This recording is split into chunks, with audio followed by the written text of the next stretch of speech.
There are many polls and surveys in the U.S. that suggest we have a problem with trust. We've lost trust in one another and lost confidence in some of our most essential institutions. Government, elected officials, and the military top the list of institutions that have seen their levels of trust fall. But another on the list? Scientists. Now, a few decades ago, evolution was in the spotlight with divisions over the origins of the universe and our own species. And more recently, the COVID pandemic has presented examples of our differing values and beliefs as they play out in the scientific realm. We continue the abortion debate with the central question as to when life begins. But medical science is just one area that generates questions. Now, climate change is in the crosshairs as a topic that clearly illustrates our varying beliefs about how the world is changing. These are all topics that raise a lot of questions, including whether our society has simply lost interest in scientists or in the scientific process. We focused a recent Us and Them live event on the question of our trust in science, with several expert guests and an audience of curious people. We posed a few questions before the event.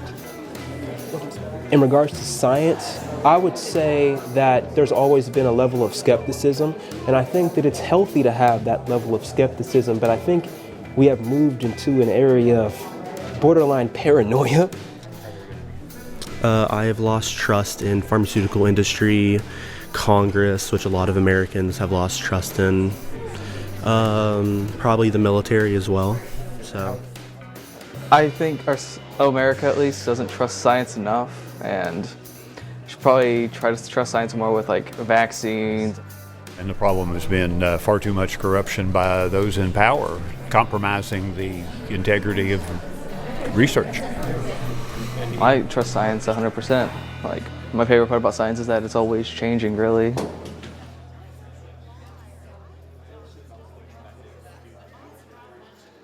Hi, everyone. I'm Trey Kay, and I host a podcast called Us and Them for West Virginia Public Broadcasting, and it's distributed around the world by PRX.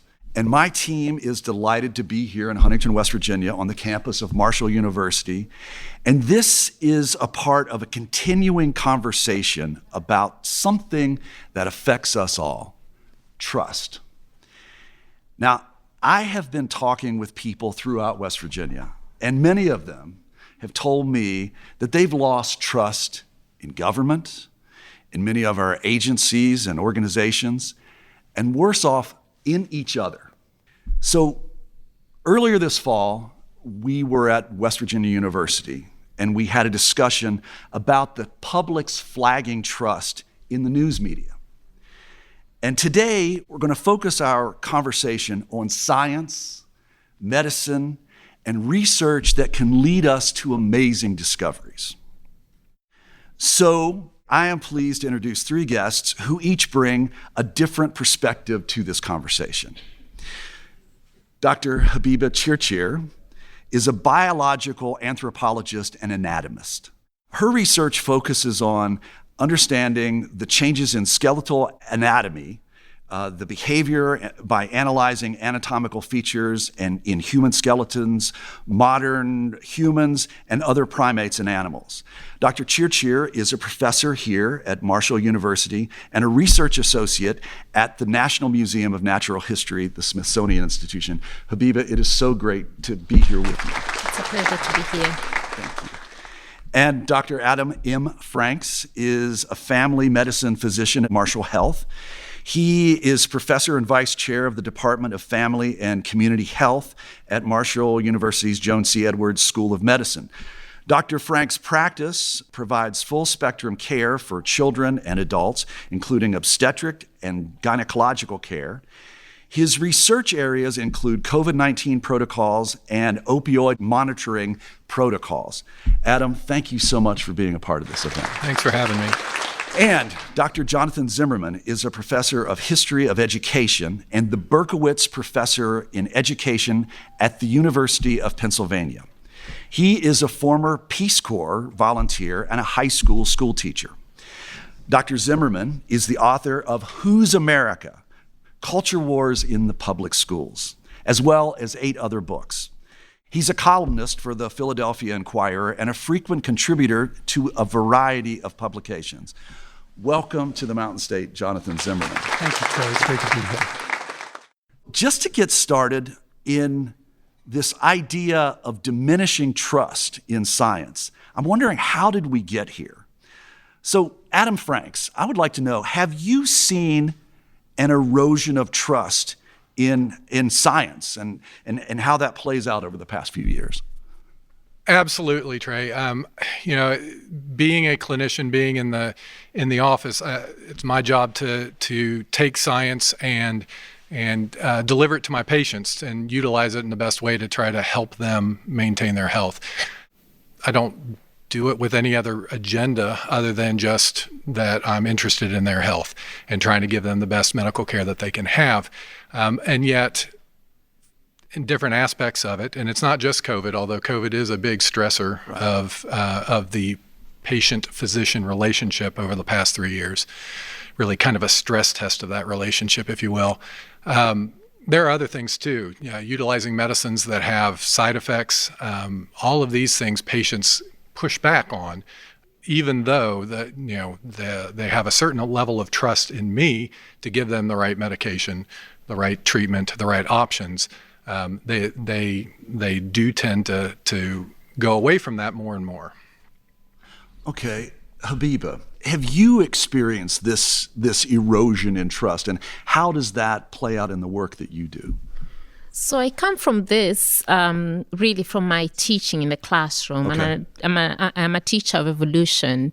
And what I have to say is that our students are enthusiastic. They come into the classroom wanting to learn about evolution. They want to learn about biology. So in a way, we are in a self-selected group, as it were. But all of us have our own biases from our childhoods, from our homes, from wherever we come from. So the students will have those biases in which we will talk through. They will learn about evolution, for instance, and at the end of the course, they'll have taken home how evolution fits into their worldview, into their way of knowing the world, into their religious perspectives, and often it's upon them to really see how science and their perhaps you might call them biases that they have fall into place. So in that instance, to come back to your question, we really, in the classroom, you don't really see that kind of diminished trust that you would see. So you're not seeing it in the classroom? Not in my classroom anyway, in biology. But we know, of course, across society, in the news, that there's a diminished trust in higher education, in public education, which is a different question altogether, or subject altogether. Okay. Mm-hmm. That gives me a segue into you, Professor Zimmerman, who's a historian. As where we are right now, I mean, have you seen trust in society just in such short supply?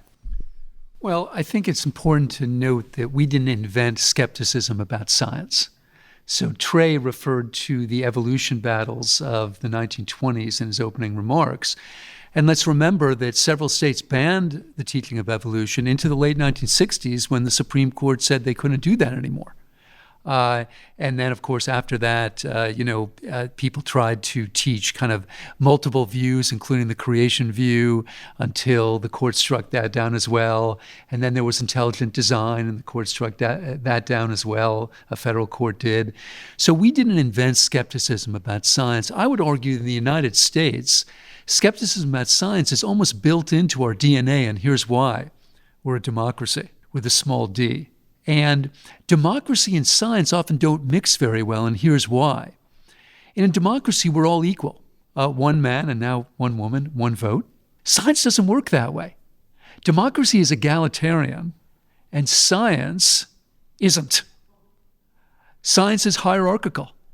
Some views and some people have more authority, more credibility than others. So Richard Hofstadter wrote a book in the early 1960s called Anti-Intellectualism in American Life that won the Pulitzer Prize and is now, I think, coming back into currency again, because it was Hofstadter who made this argument. He said there's always going to be a tension there between democracy and science. But to Trey's question, I would say that the tension has been heightened in recent years, in part because we can communicate so quickly with each other.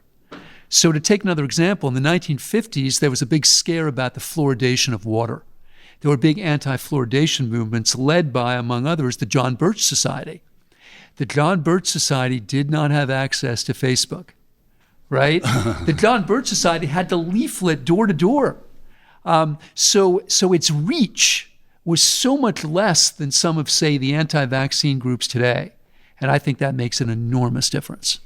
Recent findings from the Pew Research Center show that Americans' trust in scientists have declined.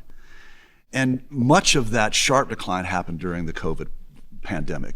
So, Dr. Franks, or Adam, I saw you make a kind of nod when John said that, we're living in an age where our access to social media and getting, like the John Birch Society, as you suggested, nowadays can get its message out there in a different way. I just wanted to note your reaction to that. I think one of the big problems is just too much information out there. Now, that sounds bad to say, too much information. Everybody should have access to information, but you got to think about the quality of the information that you have.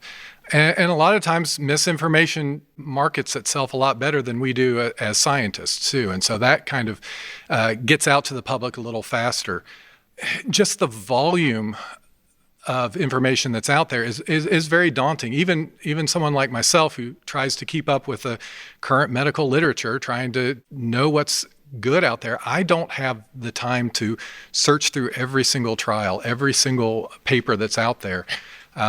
How much less than somebody else that's not their job to do. But without breaking a HIPAA violation or anything like that, I mean, could you give me an example of the type of interaction that you would have? Their trust has been eroded. Can you give me an example of what that would be like?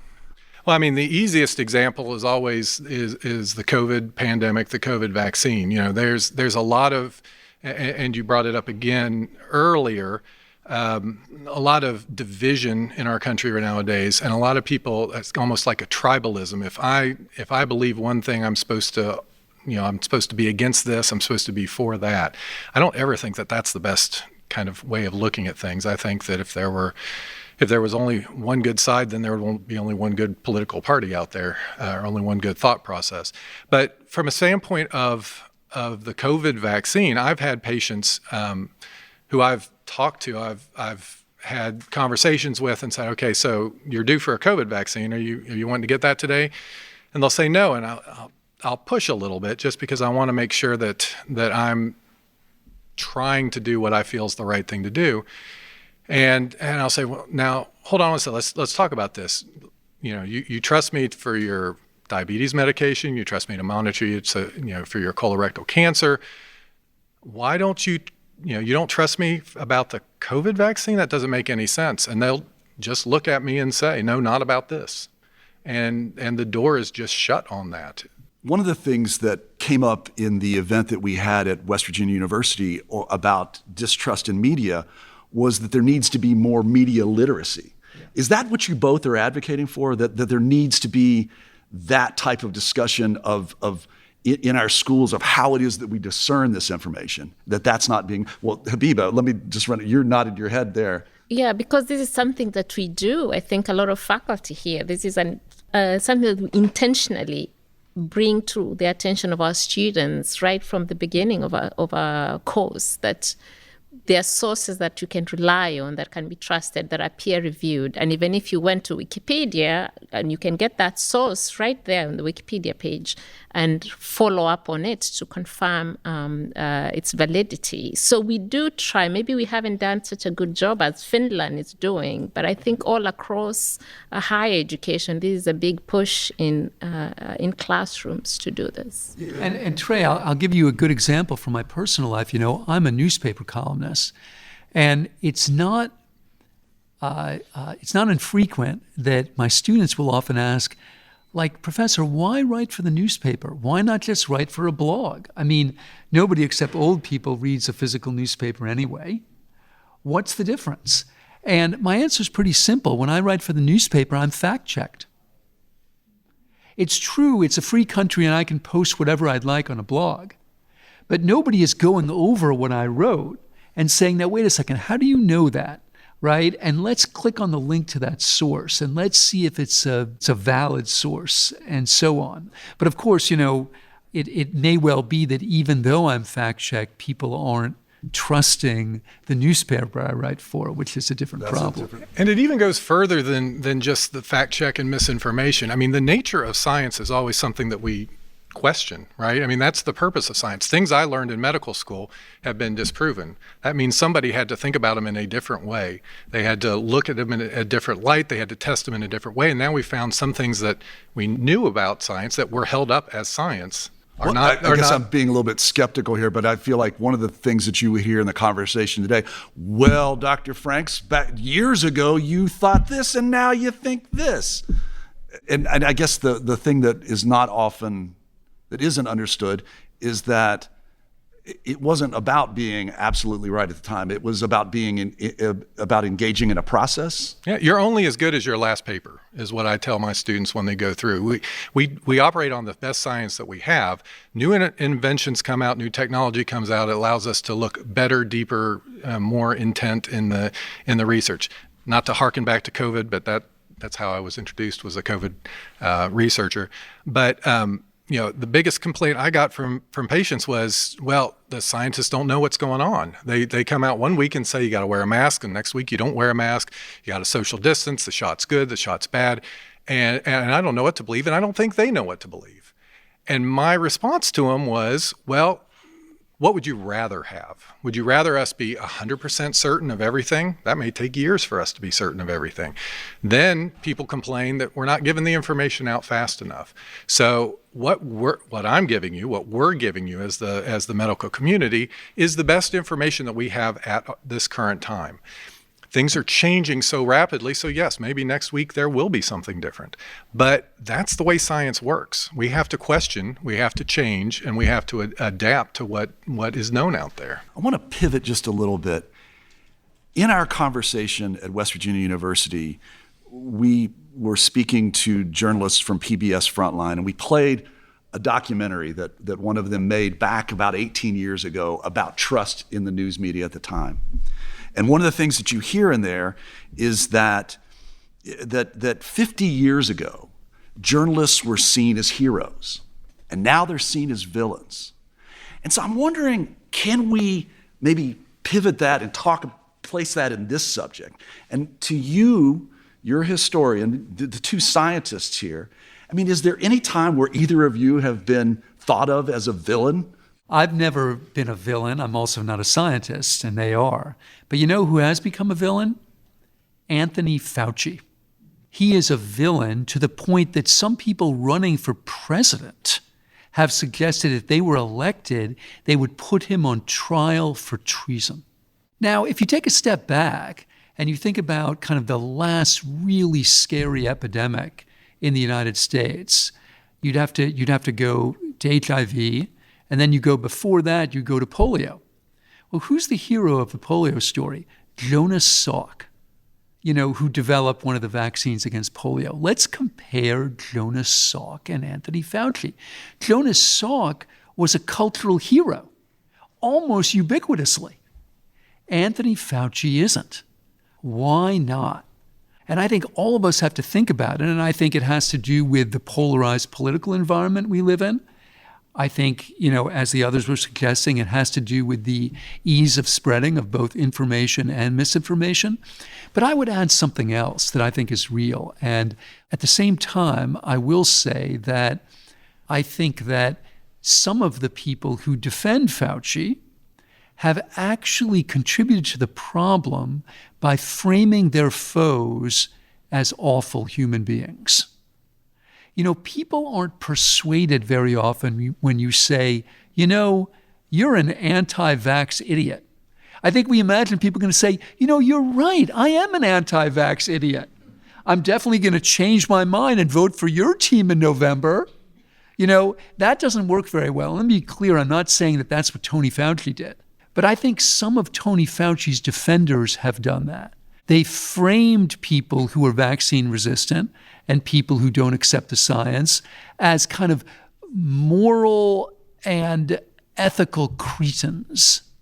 Habiba, as a scientist, have you ever met someone who said, I'm against science? I don't think I would say I've met someone that says I am against science, because science is with us, right? It is around us, it's nature, it's understanding our bodies and so on. We really live with it. But then when we talk about science and the scientific process, we are seeking an objective truth, right? By practicing science. We are correcting, revising, asking questions, looking for data to test hypotheses. So asking questions, formulating hypotheses, gathering data to test those hypotheses, finding the results, and then modifying our original question or contributing to the theory that we are trying to build. So in terms of explaining to people, whether in the classroom or the public, I think if we try to think about science as a process and as well as something that is around us and with us, right, that we live in it, it really takes away the I am against science idea. And then again, science is such a broad concept to talk about. Professor right? Zimmerman brought up Dr. Anthony Fauci. And it seems like the folks who criticized him didn't say, I'm against science and he's a fool. It was, my science is better than his science. Yeah, and people understand that the term has cultural authority, and that's why it's become a political football, right? Everyone wants to seize it. Nobody wants to imagine that they're anti-science. And the evolution story is very much about that. I mean, in some ways, it was fueled by the court doctrine that said you couldn't teach creationism. And so it moved the debate such it was onto the field of science, and that's where you get intelligent design. The theory of intelligent design tries to claim that science suggests the presence of an intelligent designer for the universe, that it's not simply a matter of belief, that there are hypotheses and there's evidence, all the systems and all the practices that Habiba just described. And I will also just tell you that I was also an adherent of the theory of intelligent design, that there was a master designer of the universe until I saw the television show The Bachelor. And then I realized there was no intelligence in the universe at all, and it was utter chaos. Yeah. I think one of the misconceptions that also comes up with when we talk about science as this thing here that is the authority, I think we miss something, that we are human beings, are the practitioners of science. And in so doing, we come to it with our own biases. And in some cases, which is a constant, one has to check themselves on this, is that we can ask questions that confirm what we want to find, right? So subjects of, say, climate change, that's why there's so much divisiveness about the different models, right, that show that humans have an impact on the climate. And there's also a whole slew of data showing that we don't have humans have not had an impact on climate change. So I think we have to remember that we are the ones doing the science. It's not this objective thing here that cannot be touched or be changed. We are the ones that have to check. Yeah, I mean, otherwise Adam would still be doing bloodletting on his patients, right? I mean, that's right. That's why it changes. And I would look at that more. What you're explaining is there's science, that's how the world works, and the research is how we understand that. And that's what can be good, can be bad. Not all research that's out there is good. And that's where we have to kind of monitor ourselves. Sometimes I wonder if there are people who are speaking in this debate over science that sometimes they seem arrogant. And that to people who don't have advanced degrees in science, who are being spoken to by people who do have advanced degrees, that somehow that there's a power imbalance. And as Professor Zimmerman just said a moment ago, that the people who have less advice, they feel like a cretin. So I'm wondering, first of all, do you see this sometimes as the educated versus the uneducated? And if you do see it that way, how could we move to a smarter conversation? I mean, I think that how you give the message makes a lot of difference, and that's what you were alluding to, Jonathan, with the with Fauci and how the message was given. You know, when I'm talking to patients in the office, there's an educational principle, I believe, called the hidden middle, which is where you explain all the thoughts. I tell my students, you know, if I walk in there and I say, you know, the patient tells me, oh, this hurts and this, and I come back and I think it all through my brain and come up with what I think it is and say, oh, well, you've got this wrong with you, then the student doesn't learn, but the patient thinks I've just made a snap judgment. And maybe between the point where they talked to me about it and I came back with my answer, I went through 5, 6, 7 different iterations, different thoughts. If I don't verbalize those thoughts, then the patient doesn't know that all that intelligent thought went into that decision. So that hidden middle that gets lost sometimes when we're trying to talk about science and research and whatever we're calling it is important. Giving that out there does allow people to understand the process behind it. Also keeps us from looking like we're better than you are and gets people to buy in a little bit more. I think the other aspect of it, of what I think, you know, just with seeing changes that have occurred in medicine over my average size career at this point, is we need to have a little humility about what is out there, because I've seen things change. We don't know everything. We can give the information as best we have it now. But you mentioned before that in some ways my patient trusts me on various other aspects, my colorectal exam and my diabetes, et cetera. But it seems like where we are in this distrust is what we see is that in many ways how some people see it is that it's a line item veto, that I trust this, I trust this, I trust this, but I don't trust that. Now, it seems like that's how it plays out in your practice. Maybe it plays out that way when you're teaching evolution in school, Habiba. But John, is that the way you see it in how science is taught in our public schools? Well, look, that's a whole other problem, right? I mean, I think that we're talking about a moment in American history where the average subject matter teacher, grades 7 through 12, including the science teacher, has 121 students at any time, where the average salary of that teacher is somewhere in the 50,000s. 25% of those teachers have another job to feed themselves and their families. We're talking about a profession that is barely a profession, that's strained at every level. It should not surprise us, really, that a lot of people don't understand science or don't appreciate, I think, what Adam would call the nuances of science, because we haven't set up our educational institutions to promote that. It's much easier to teach the kind of version of science that Trey was just describing by putting his hands in the air, right? This is science, here, memorize a bunch of stuff, the test will be on Friday. It's a lot easier to do that than to really engage people in what Adam was calling the questions. That's harder, it takes more time, it takes a better prepared teacher. It takes things that we as a society haven't decided to do. We live in a democracy. If we wanted science instruction to be better, we could make it happen, right? We don't have the will to do that, not yet.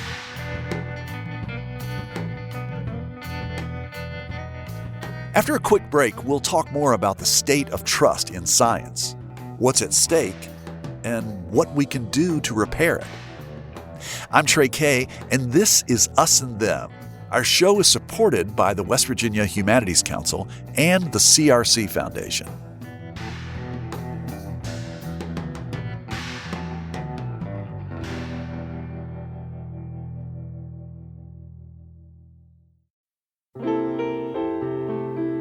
Music lifts us up and brings us together, even when we can't get together in person. Mountain Stage brings you live performances on the air, online, and in our podcast. They remind you how it feels to be in a live audience listening to live music. This is Larry Gross, host of Mountain Stage. Find a link to our stations and our podcast online at mountainstage.org.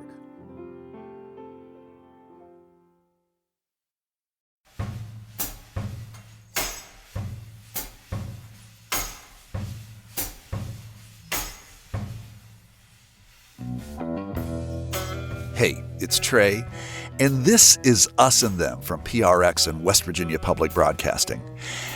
Our recent event at Marshall University focused on our loss of confidence in medicine, science, and the research that brings us treatment advances and breakthroughs.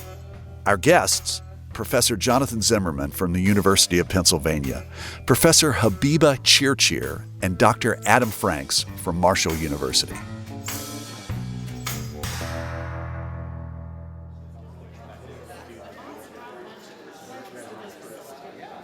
We're going to break to questions here in just a little bit, but I want to ask one more, and this might take each of you somewhat away from your expertise, but some people say West Virginia's coal history is a major contributor to climate change. While climate change isn't everybody's area of expertise, are you willing to share your thoughts about why some people would want to deny science that surrounds some of the claims? I mean, you're a West Virginian, right, lifelong. Yes, pretty much. 1 year I spent out of West Virginia, but the rest of it was in West Virginia. I mean, everybody has, as Habiba has talked about, their own biases, their own thought processes, and what is important to you. And sometimes when we mention that tribalism, coal is very important to West Virginia. A lot of money comes into the state, a lot of jobs. So my thought on that would be that it is easier to disclaim or to deny any kind of science behind the coal being a problem, just outright. This, to me, seems to be one of those areas where my science is better than your science. It's competing experts on this subject. This, to me, seems like one of the classic examples for this. Habiba, you're looking I was just thinking and agreeing with what Adam was saying fully, but I think it also perhaps one of the hesitancies is of accepting the impact of, say, coal on the climate is the fact that the alternative, which would be the clean energy, the science, so to speak, hasn't allowed us to produce enough capacity to cover or to take care of our energy needs. And consequently, we'll look at Germany and say, well, they shut down their coal plants, but look at them now, they're buying coal from us. So what is the point of shutting down our coal plants, and yet we cannot meet our energy demand? So I think it's all these conflicting needs. Of course, tap money, right. Finances are involved. But I totally agree with what Adam was saying. Well, I mean, since we're talking about power here, right, we shouldn't just think about energy-related power. We should also think about political power, right? And we live in an unequal society. All societies are unequal. America's not different in that, right? But I think we always need to think about that when we're talking about these issues of science, because people with more power can and do alter, twist, and distort science to serve their interests. Let's talk about the tobacco story for just a little bit, shall we? I mean, because now, thanks to the Freedom of Information Act, and thanks to a lot of hard work by historians, what we know is that scientists working for the tobacco industry knew the connection between tobacco and lung cancer going right back to the Cold War, right back to the 1950s. But they used, their differential power to deny it, sometimes by hiring scientists, to Trey's point, who would just stand up in front of microphones and say, it hasn't been proven. And everything I'm saying now has been acknowledged by the tobacco companies. That's what these settlements were about. So I think we always need to keep that in mind, right? In a society that's unequal, in a society with differential levels of power, some people can and do harness and manipulate science for their political purposes. So, folks, this is the time we'd like to hear from you. So, for those of you who have composed a question to ask Professor Cheer, Professor Zimmerman, or Dr. Franks about the diminishing trust in science, it's your turn now. And all right, so we have a question, right? Yeah. Brian Kinghorn, Associate Professor in the College of Education. You mentioned, Trey, the push for digital and media literacy. But there's evidence that actually backfired, and that when you ask people to question everything, they really do, and then they just revert back to their own confirmation bias. So how have you as a panel dealt with that, trying to fix the problem and actually making it worse with digital literacy education, and how can we move forward to make it better? Well, look, I can tell you in response to Brian's question what I tell my students, which is, I think, the way for all of us to make it better is to try to consume media that isn't curated for you. Confirmation bias, which Brian mentioned, is absolutely real.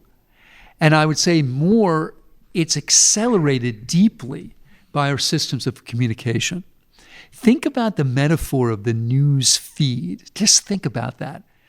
2 p.m., time for your daily feeding, right, of material tailored exactly to your search history and likely just to make all those pleasure centers light up when you do see something confirmed, right? And the neurologists have taught us all about this, like, oh, I hate Trump also. That feels so good. We're wired to do that. We're actually wired for confirmation bias. Our brains love it when we see our worldview confirmed. And that's why I tell my students, whatever your worldview is, try to consume media that is not tailored to it. So just to put my cards on the table, I'm a liberal Democrat, and that's why every night I try to watch Fox News. Every night. Because if I watch CNN or MSNBC, I will simply see my worldview confirmed. That doesn't get me closer to God. It really doesn't. It doesn't educate me. And I've learned things from Fox News. I absolutely have. I've learned about how people who are different from me see the world. I generally don't agree with them, in fact, very rarely. But at the same time, I understand more about the country that I live in. And I'm also less likely to be judgy of people that I disagree with because I get a better understanding of the way their minds work. Let's get another question in here. Okay, thanks for this opportunity. My name is Jeff Bosley. Let's just call me a concerned citizen. This is more of an observation with a question. We all agree that trust in science has been abridged to a great deal, and I think that trusting the science means trusting the scientist. In the past 6 months, the president of Stanford has had to resign because of falsified research papers that they were involved in. We look at some of the other things. If going back historically, the Harvard science researchers who were paid $50,000 by the sugar industry to tell us how bad fats were and how sugar was good for us, and that's continuing even today. You know, that's kind of a big issue there. And then another thing that's really hitting us in a lot of rural areas is the lies told by Big Pharma about opiates and OxyContin and so on, not being addictive, it's perfectly safe, and here you go. I think that people need to more realize science is not knowledge. Science is a method for acquiring knowledge. And I think we're not really focusing on that enough. And I guess that my question would be, is how can we help people better understand the scientific method? I would ask the scientists to better police themselves. I understand the peer review process and all that, but you know, President of Stanford, his stuff made it through the peer review process. It wasn't until much later that it was pointed out the errors. So how are the scientists themselves policing themselves so that we can better trust their results? Thank you. Yeah, sure. Thank you. That was very important points that were raised. And one of them is just to reframe, where the problems are arising from. It's really is coming from higher education. It is our institutional preference, or that we have placed a high price at producing research, at publications, at getting grants. And this becomes a cycle of the more, get the data out, publish it so you can get more, apply for more grants and get it, and you're rewarded by your institution. So that's at the base of it, that's the problem. Now, how to fix it is another thing altogether, right? And it is one of those things I think that we have to address, and people are talking about these things more and more, right? As these malpractices are coming out into the open. So I think one of the things I can say to you, is that it behooves us, the scientists, as you say, we have to find a way to police ourselves. And often it ends up being very personalized in that within labs, there's got to be a good relationship to the point that your results have to be reproducible within your group before you even send it out to others to peer review. So that's one of the things. The other thing I was going to say regards the institutional offices that I suppose should be in place for reporting problems that happen in people's labs that might be malpractices or data that's being made up and things like that. So I think it's many layers to it. I don't know if there's one clear solution, but it's discussions that are being had within the scientific community too. But the universities also have a big role to play. Question for you. I'm Justin Simpson. I'm majoring in history and social studies education. I have a lot of family that's like GED or less. I'm a first-generation college student, and in some ways a first-generation high school graduate. And I was curious about, have any of you all had to deal with like the skeptics in your own family who are less educated and like have less understanding? And how have you been able to, if you have, drag them into more understanding of the science and the methods behind it? Yeah, it is a great question. I'm not sure I have a great answer for it, but it's a great question. And it goes back to, you have relationships with your family like I have relationships with my patients. It really is a discussion. You can't ignore these kind of issues. It's one where you have to kind of talk to them in a way that is not demeaning in any way. We call it patient first language. What's that? Patient. Well, I could sit there and say, well, your afterload is way too high and your heart's working too hard and it's inhibiting your ability to pump blood.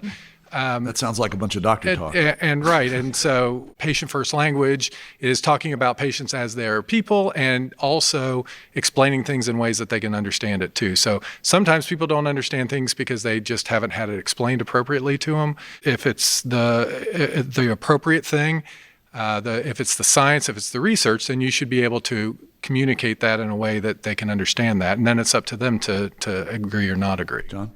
I think it's also a great question. I guess one thing I'd say to my fellow historian is I think there are generational tensions there in many families, but I rather suspect that at the same time, your relatives are also proud of you and what you've learned and what you've taught yourself. And we need to think about that side of the equation as well. There's a famous New Yorker cartoon from the 1950s, and this is going to also reveal something about my own ethnic background, but it's two obviously Jewish matrons sitting in a New York City parlor, and there's a little kid there. And one mom says to the other mom, "Hyman, say something to Mrs. Rosenberg in geometry." Right? And this is the other side of the equation, right? They're proud of the kid because the kid has clearly acquired like a vocabulary and a set of understandings that because of who they are and their opportunity and their histories, they were unable to acquire. And I think that's real too. But John, I'm going to just take a second here. You and I first met because you heard my documentary about the Kanawha County textbook controversy. And one of the things that happened here in West Virginia was, in many ways, the parents were concerned that at the schools there were things that were challenging the values at home, that were challenging the beliefs that were at home. We're talking about science. Perhaps we are a good, God-fearing, Bible-believing family, and we're talking about science that possibly is going to challenge how we believe that the world came into being. And and perhaps somebody like our budding historian here, the conversation that he's having with his family might seem threatening.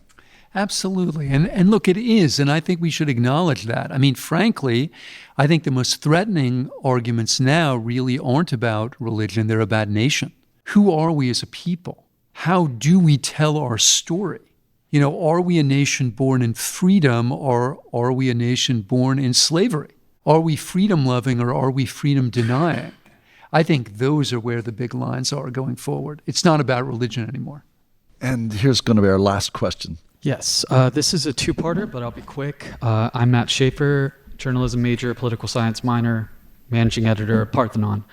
My first question was, how can we bridge the gap in regards to collaboration between credible information, the media, and scientists? And lastly, do you think the uniquely American for-profit pharmaceutical and medical industries have helped sow division in American distrust? I mean, I think it's effort. A lot of it is effort and engagement. The scientific community wants to get their science out. We don't always do a good job doing that. We're not comfortable in that sense. So any assistance, any aid in that is helpful. You know, we're speaking of a larger group. We have difficulty communicating that, and we want to get that out. I think there has been a certain erosion of big pharma research, and a lot of times that is not looked at by the highest level of, if it's funded by a company on a drug, it's not, it's always looked at as a bit of skepticism. Those are the issues that the public, everybody needs to understand when those studies come out, all the potential biases, the potential problems with the study. And that's really education, education in multiple different directions. Education for the layperson of why this is not good or why it may not be good, and education for the scientists of how to communicate. So, folks, as we wrap up, we've been talking about trust and why we don't have as much of it as we used to. So, since this appears to be the issue, I guess I want to ask one last question, which is, how long can our society sustain such a low level of trust, the erosion of trust? Now, we're talking about it specifically in science, but we see it in so many other different aspects of our society. I'm just curious to this panel, how long we can sustain this. I mean, I don't know if there's a real answer to that, but it is approaching crisis mode at this point. I mean, just the erosion of trust in society in general is at an all-time low, and that permeates every level. If people aren't listening to other people, if people aren't trying to come to a consensus, not trying to work together, then we're not going to move forward as a nation. I mean, I think the problem at its root is our lack of trust in each other. Remember, we create the institutions. We design them, we people them, we regulate them, right?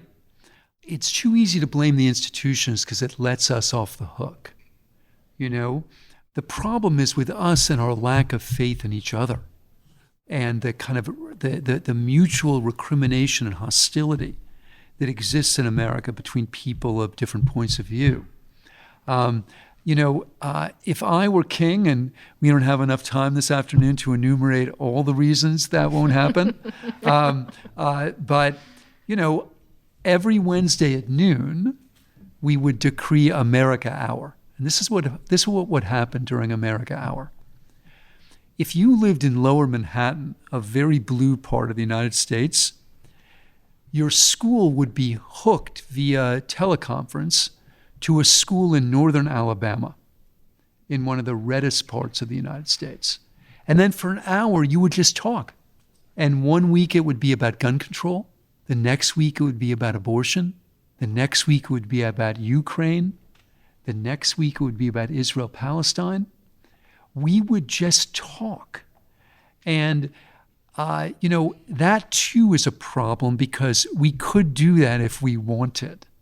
The problem is we don't. When I suggest things like that, people in Lower Manhattan say, well, why would we want to talk to these ignorant, conservative, Christian homophobes in Northern Alabama? And the people in Northern Alabama say, why would I want to talk to these, woke groomers in Lower Manhattan? We need to talk, and that means we need to create the democratic will to do so. And if you have the wisdom for how to do that, please send me a message, because I don't. Habiba, any final thoughts? Well, now that you've mentioned my name, I will say this, and I want to borrow Dr. Montserrat Miller's words, that the power of personal testimony is very important in whether we are communicating science, whether we are trying to reach out to the other person to understand our experience and so on. So the power of personal testimony is the last thing I'll say that we need to encourage within ourselves, amongst ourselves, with our students, with our community, and so on. Thank you so much. Mm-hmm. As we close, I'd like to thank each of you for joining us this evening, and special thanks to Habiba Chirchir, Dr. Adam M. Franks, and Jonathan Zimmerman.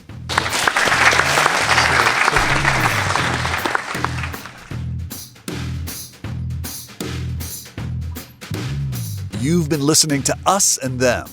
Our team for this episode was me, Trey Kay, Samantha Gatzik, and Kate Smith.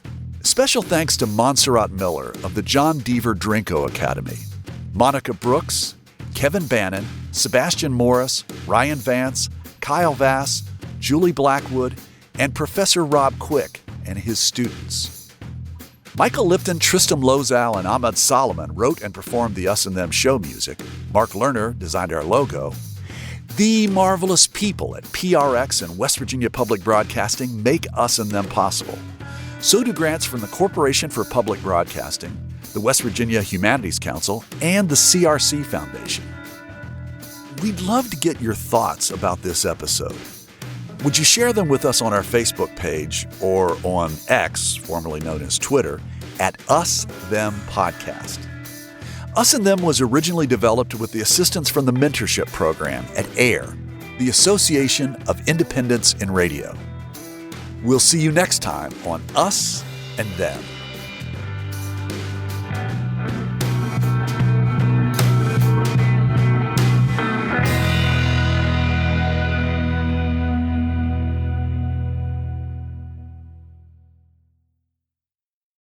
Support for this podcast comes from the Corporation for Public Broadcasting.